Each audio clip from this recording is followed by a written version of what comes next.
Well, hey folks, it's your old pal King Waspinator. Welcome back to Total Party Skills. Last night I did the fourth session of my Spelljammer campaign.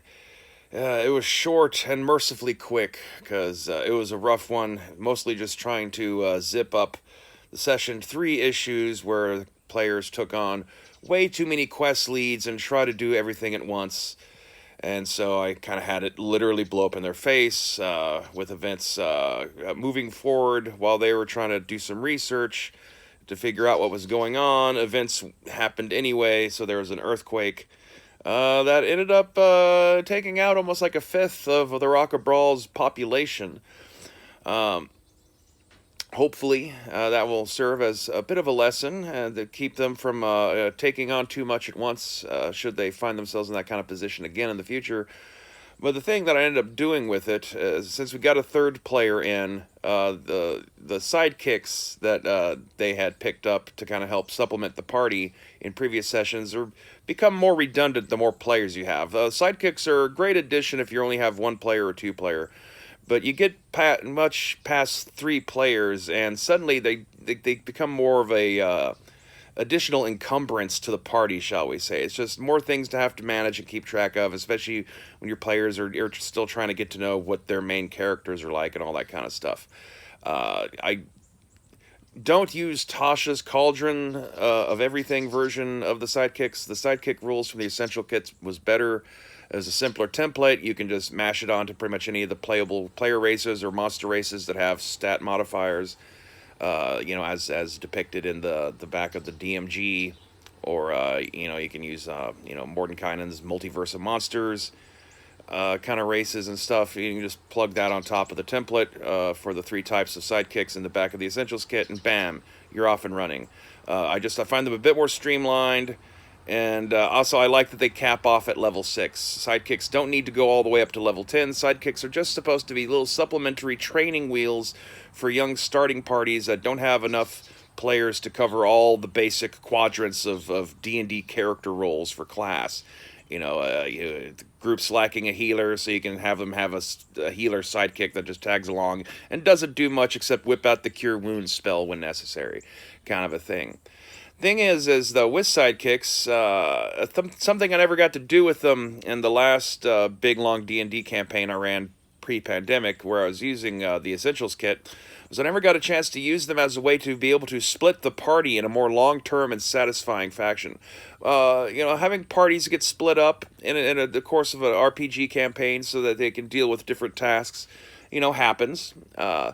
Thing is though, as often when you're doing that, like up to half of your player group will spend most of a session just kind of sitting around doing nothing and trying to pay attention to what's going on with the people who are actively engaged in the current events, because their characters are off doing something else right now, kind of a thing. Sidekicks, on the other hand, gives those players someone to portray. If you use the sidekicks also as part of the party split, so they actually can still participate, and in theory, after a while, will help make them feel more attached to these sidekicks. I don't recommend letting your players design their own sidekicks. Sidekicks should be minor, unlockable NPCs that they can meet and befriend or otherwise recruit. They're not supposed to stick with them forever. There will be a point where the players are kind of have moved past the capabilities of their sidekicks. But really, by the time your player characters are up to like level 7, 8, even with a small group of players of 3 or less, they're going to be, much more capable of handling themselves without needing the extra backup. So it's okay for the sidekicks to kind of start to fall to the wayside by that point. But in a game of like finding treasures and magic items and all that other stuff, the idea that another kind of thing that you can unlock in the setting is a temporary companion or an NPC friend that's more than just someone you talk with briefly when you show up at the item shop and then you never see them again until you come back to town. They have their place to be used. Just like I said, don't let your players design them. Don't let them say, I want this sidekick X with my character. It kind of defeats the things that come with certain class abilities, as they when you reach a point where you're able to have animal companions and stuff like that. You don't want to have sidekicks on top of that, because it somewhat diminishes the fact that you've as a druid you get to have your animal companion and all that kind of stuff. If everyone can have a sidekick, and using Tasha's rule, those sidekicks can all be wolf warriors and shit like that.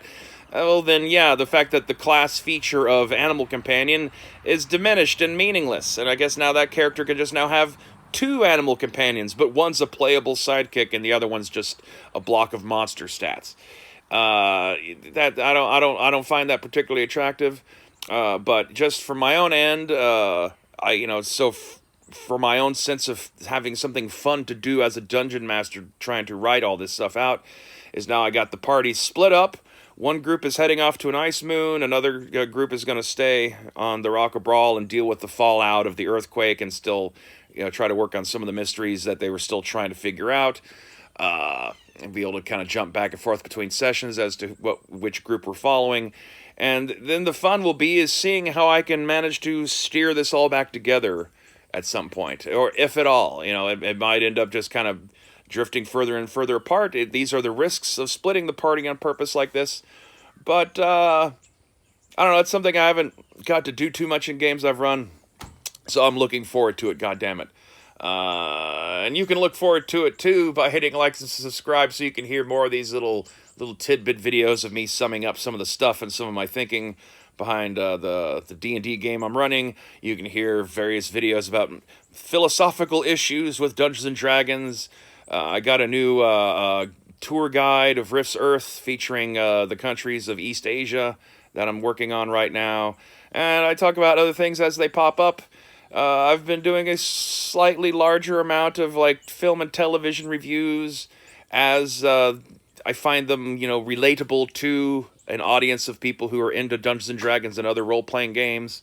I don't just talk about everything by reflex, but, I have been doing Rings of Power videos and other stuff that I feel is relevant for this kind of content. I might bring up as time goes along, but obviously I haven't been doing reviews of every Marvel show and She-Hulk and all that other kind of stuff.